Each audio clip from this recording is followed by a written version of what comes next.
Oh dude, wow, that's really impressive. I know, right? It was gifted to me as a monument to my greatness. You know, I'm pretty sure that was just a drawing, someone was inspired to make it, it wasn't a gift. Yes, I inspired them with my greatness. Do you see my throne? Yeah, I see the throne. That is where I go poop Okay, and watch your videos. that's cool. Okay, I watch my parts on repeat. Good day everyone, this is Soul and welcome to Warcraft Weekly. This is a show that lets you relive the trauma that you survived through this past week. Today we're going to continue our ongoing coverage of patch 8.2 as we begin Season 3 of the Battle for Azeroth. We journey into two very different instances in Operation Mechagon and the Eternal Palace raid. I'm going to provide my first-hand impressions after completing the new Mega Dungeon, and at least getting approximately to, I think, Phase 3 of the final fight of the raid of Ashara, but close enough. But first, let's skip ahead and talk a little bit more about the end of the Eternal Palace raid with the defeat of Queen Ashara, and all eyes are opened, whatever that means. Minor spoiler alerts, but I'm going to talk about this ending cinematic for just a little bit, so if you haven't already, take a look at it, and I'm gonna have a link to the video to that below. It's really short, it won't take long. And welcome back. We've gone through this years-long journey of trying to figure out just what the heck is up with the old gods and what does Blizzard have planned for us, other than probably, I don't know, looting their corpses week after week in the hopes of getting maybe just an eyeball mount that you stand on. Like, will it roll on the ground when it's on the ground, or will it bounce? According to Blizzard, it'll be pretty clear who the final boss of the expansion will be after completing the Eternal Palace raid. And yet, many of the talking heads insist that the truth is more complicated and more nuanced than you would think. However, after the events of Teldrassil, probably not. Obviously, Blizzard has been playing the long game with this current thing with the old gods and the Whisperers and all this crazy talk, but historically, mind-blowing twists aren't really part of the Blizzard portfolio. Something has spooked one of the Brutusos. More often than not, what you think is true probably is. What you see is what you get. Who burned Teldrassil? Obvious answer. How did it burn? Kind of unexpected. Was Illidan going to fulfill a prophecy to be a warrior who fought for the Holy Light? No. Was his violent resistance really out of character for him? No. Blizzard uses the nature of the void to their advantage by spreading falsehoods as if they're true, while silently encouraging us to talk about it in videos and threads and etceteras. Meanwhile, not all whispers have to be true, or immediately explained, if at all. Of course, you're more than free to accuse Blizzard of lazy writing, because they tend to pick and choose which of these so-called prophecies end up being fulfilled and how. But I do admit that's a pretty good way of kicking the can down the road, know what I mean? It's better than teasing Rathian from one expansion to the next, right? So if Blizzard isn't really trying to pull a fast one on us and they intend to reveal to us who the final boss of this expansion is going to be by the end of this raid, who's it going to be? It's pretty clear to me that it's not going to be the body there that's lying on the floor. It's the shadowy thing that picked it up and left. In my little cinematic recap, I covered a few story threads that more than likely won't be covered in this expansion, but there are still a few things that I'm curious about, like, where's Nathanos? Armed with an empty Xalatath, he was last seen not long before the assault on Ashara began, insisting that allowing Bane to escape was according to Sylvanas' grand plan. I'll make them all think I'm playing dumb until the very end, and then they'll see I'm just dumb. Before the war, Khadgar decided to travel back to Karazhan to find a solution for Azeroth's ails, but we haven't heard squat since. Is he going to return during BFA? And if he does, will he have found his answer? But then we also gotta ask ourselves, what in the world is Sylvanas' involvement now? It's pretty clear that intercontinental catapult aren't the primary threat to the planet, but it's no joke that the current war chief of the Horde is preventing there being a united front against N'Zoth. This has to be properly addressed before we can get to a formal confrontation, at least that's how I feel about it. I know that I'm repeating myself with my prediction that Sylvanas' grand plan is going to be revealed in patch 8.2.5, and that the war between the Horde and Alliance is probably going to be resolved somehow, or at least put on hold while they, take care of the planet they're fighting for. Despite that though, 8.3 and the conclusion to the battle for Azeroth is more than likely going to end with N'Zoth as the final boss encounter. But there's a big difference between the final boss and who is the villain. I made a prediction earlier and I still stand by it because it's better than changing my mind all the time. And we're too lazy to think and then rethink. We're not your clowns. Anyway, this theory was that Sylvanas is also playing the long game with someone who has been chilling on the sidelines, Helya. This isn't based on any real context, it's pretty much pure theory.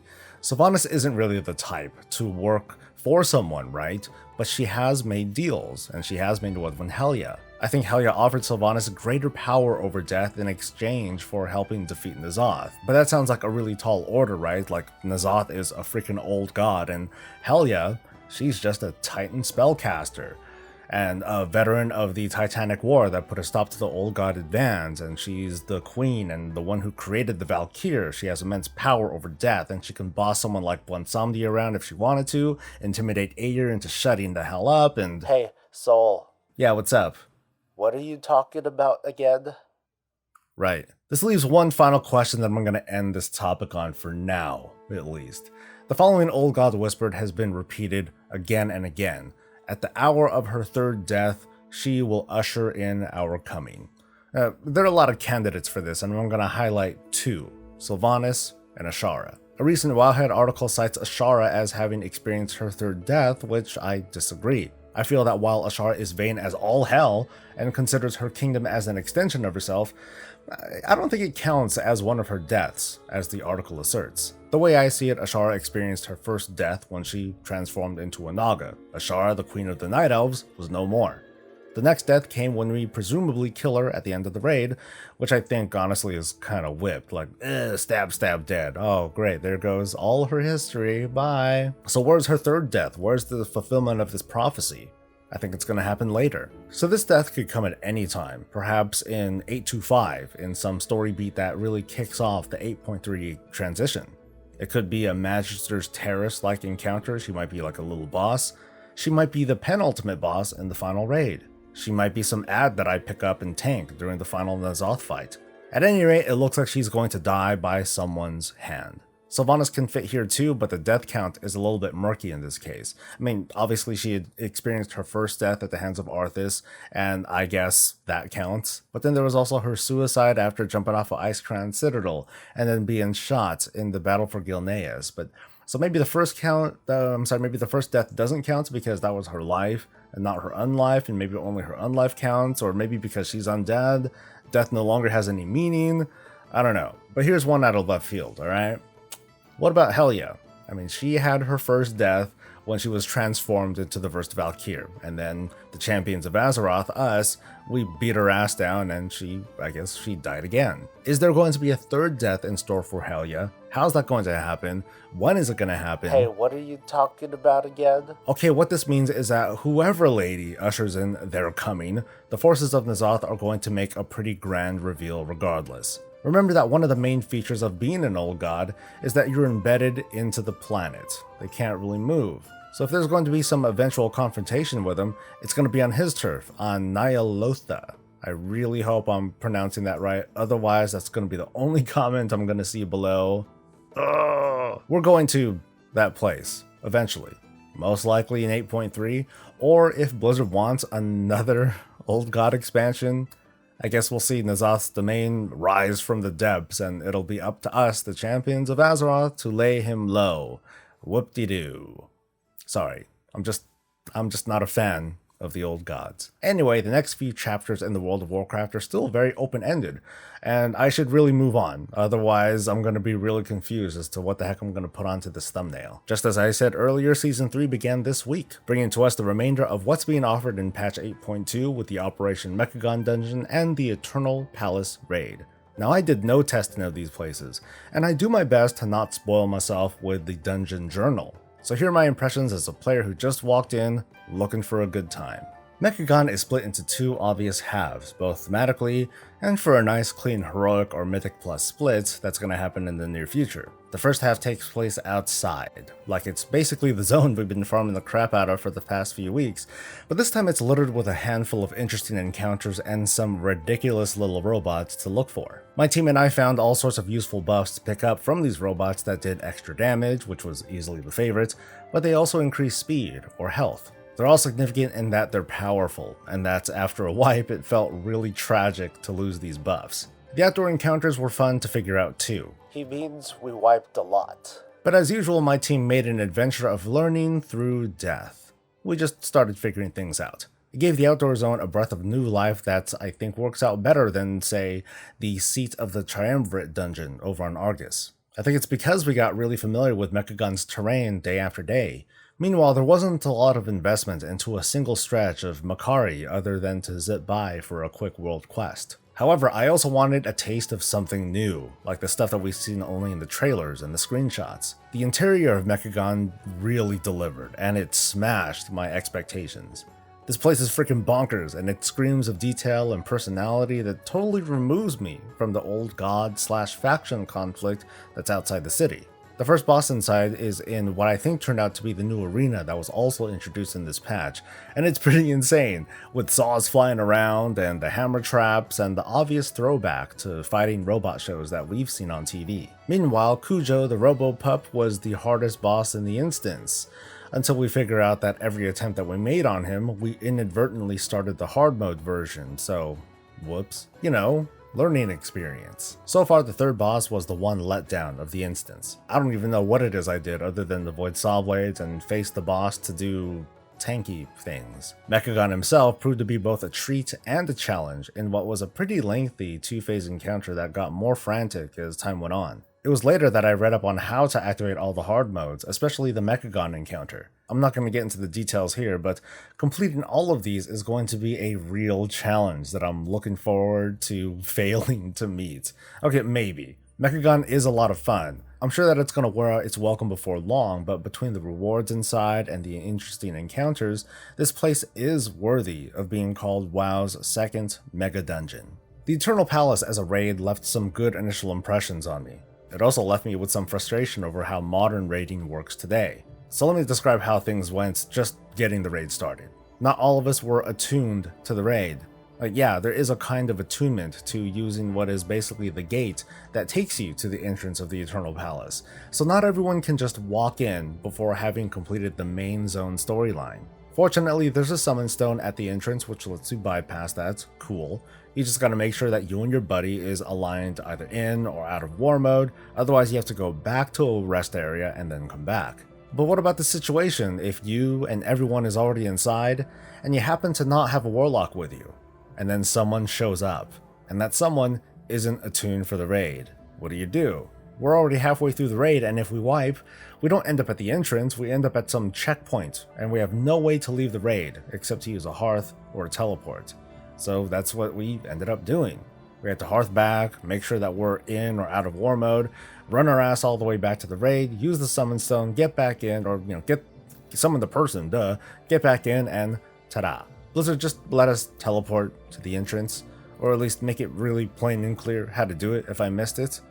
That's all I want for now. But in the future, I definitely prefer a raid format similar to Icecrown Citadel that gave us a teleport to certain checkpoints. As for the raid itself, it's pretty sweet. We completed most of it on normal difficulty, so we can get our lay of the land and get an idea of how the bosses are really going to be like once we encounter them in heroic difficulty. The layout of the raid has a feel that's similar to the Tomb of Sargeras. This makes sense to me considering this is Queen Ashara, and her taste shares similarities to other Night Elf architecture, but with an underwater twist. The underwater parts of the zone feel super cool, really cool, and carefully crafted. The bosses were interesting too, at least for normal mode difficulty.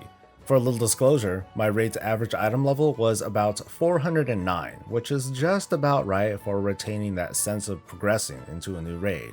As a tank, I noticed that once again most of the cooler dynamics was left to everyone else, while my co-tank and I were left with the usual job of positioning and not dying. But the fun started to pick up with the second half of the bosses. Most notable is Orgozoa, the Metroid-looking tentacle eyeball something or other.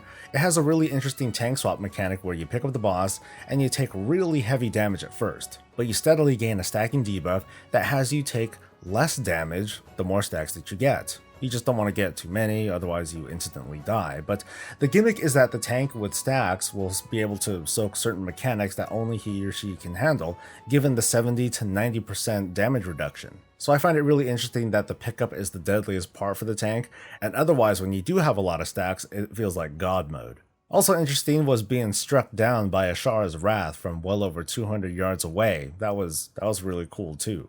Meanwhile, listening to the raid scrambling all over the place, dealing with portals and ads and a giant tentacle thing, was a big contrast to me just holding on to the boss and being told where to reposition him. That was really exciting. And upon reaching Queen Ashar herself, many of us betrayed our own, pledging ourselves to our queen and being dealt swift justice. But with all the cool things that do come from the raid, I can't help but compare it directly to both the Mechagon dungeon and even Azeroth, the zone. Part of the staying power of anything in WoW or whatever MMO comes from the rewards that you earn. Mechagon has some really interesting items in the form of weird procs and buffs. Never mind the whole sense of simming and min-maxing, the items that come from them just have really strong themes and they're interesting. The benthic gear that comes out of Nazjatar, also somewhat interesting. There are some really cool pieces that I invested a lot of those prismatic monopearls into. But why? To be honest, it's because there just aren't enough cool and interesting items in the raid. Granted, there are trinkets, and the other content, not so much on trinkets. There's some Azerite gear with traits that you may or may not care for. And then there are these special items that come from the final boss that proc a special effect every 2 minutes.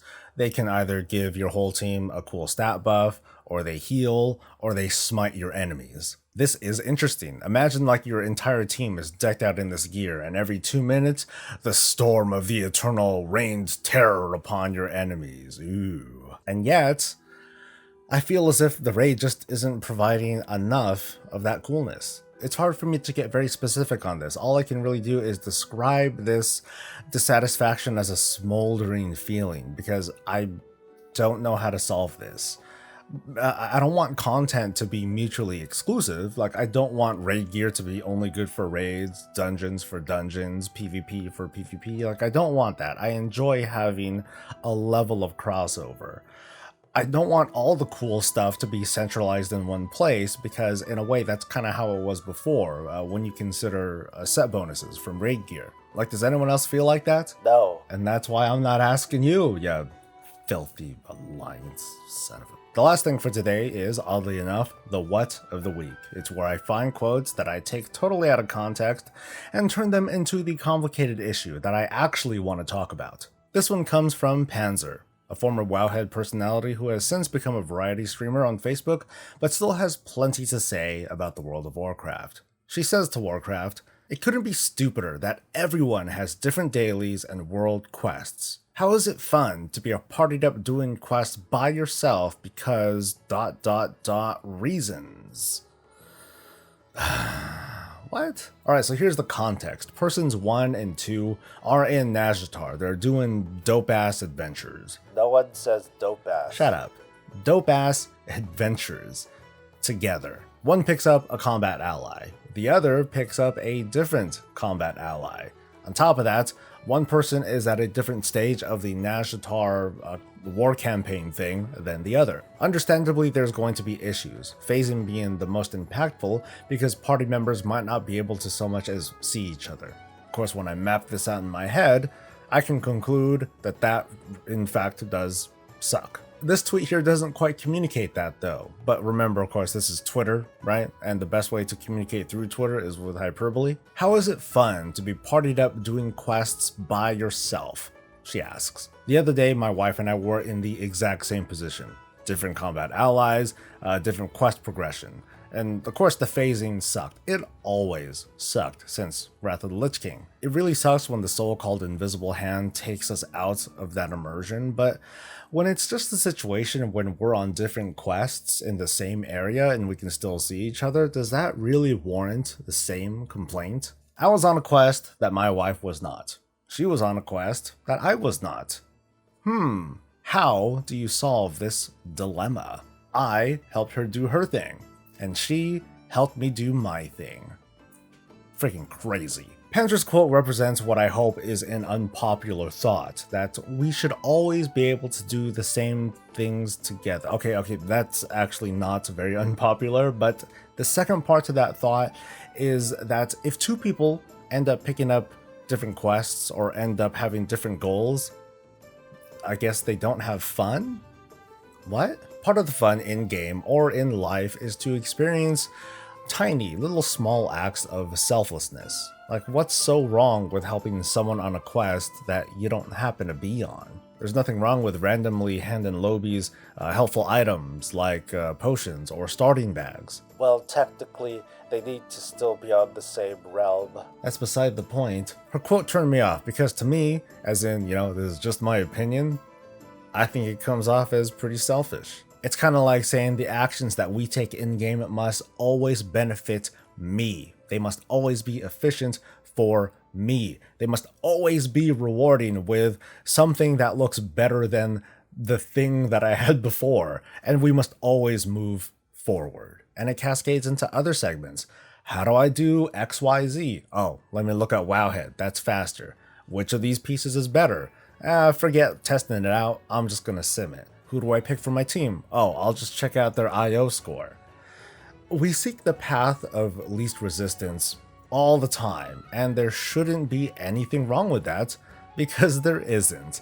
It's just that we bitch about it a lot while we're doing it. So it's unsurprising to see people get caught in the fallout and just quit, because the community in a way pushes them out, setting these unrealistic expectations, demanding knowledgeable people to one-shot content, even though they might not have the actual experience. So I believe it when people say the WoW community sucks, because it's their experience, their perspective, and that can't be denied. But I also ask you to believe me when I say that the WoW community doesn't have to suck if you stop trying to take from it and you start giving. Of course, what the f do I mean, right? What I mean from that is, instead of logging in just to enrich yourself, consider what it would do to exercise just a teeny bit of generosity and helpfulness. Sign up for a group that you know is full of inexperienced people and offer to help. While you're in a group, offer to get into chat or Discord just in case. Maybe a little bit of help, maybe just company to just kind of shoot the breeze. If you're feeling bored, go outside the box and challenge yourself to make someone else's day, not just yours. Now calm down with the shill comment. I'm not excusing Blizzard of their own shortcomings that have soured the mood of its players. The issues aren't just in our heads, they're real, but our heads are definitely amplifying it. Consider that all of us are part of this World of Warcraft community. If you do in fact think that it sucks, then you're conscious of it. You can either help it improve, or you can help make it worse, because the way I see it, there's no in-between. I've said this a billion times already, you're tired of hearing it, but too bad. I run a guild. I have my own little tiny community, tens of people in a sea of millions. And this might be embarrassing for him, but I'm going to quote something that one of them said just the other day. Crab said, "Raiding has always been secondary to me because I'm socially awkward and self-conscious over weird things like performance. And if nothing else, Prisoners of Warcraft has helped me grow a lot as a player, not because of highly skilled players, which we have a few of, but some are questionable, but because the pressure was removed. Because we prove that you can clear content with a bunch of people who have no clue what the hell is going on and just learning from doing." That's all I try to give. That's my mandate, pretty much. I don't seek out like the best people, and I don't bench the weak. The laggy, sure, but not the weak. But I try to make a home where you can challenge yourself and try to overcome your weaknesses. Sometimes it doesn't work out. Sometimes I hella irritate people because I refuse to let people read up on boss or dungeon encounters. I just want to have like a little bit of an adventure without walkthroughs and guides taking that away from us. It's quotes like these this is what I've been giving to the WoW community over the past 11 years. And quotes like this that tell me that my efforts helped someone else, that's better than any piece of gear. Ooh, don't do that. You can try to diminish how I feel about this however you like, but I'm pointing this out to drive the point that there are bright spots in our community, and you can find one, or you can be one. And that's the show. And I can't believe it. Man, this is probably the longest weekly I've done in a while, so I'm just going to keep this part short, but thank you so much for watching. And a bonus, you saw me choke up for a bit. You're welcome. Thanks for coming, and please support the channel with a generous like or a subscription, or to share me with others, or be a patron. It's been quite some time since I've been privileged to introduce a new patron to the channel. So consider being the next person that I get to call out. Anyway, I'll see you next week for more of this and all things Warcraft, yada yada yada. Until then, stay safe, stay happy, and stay breezy.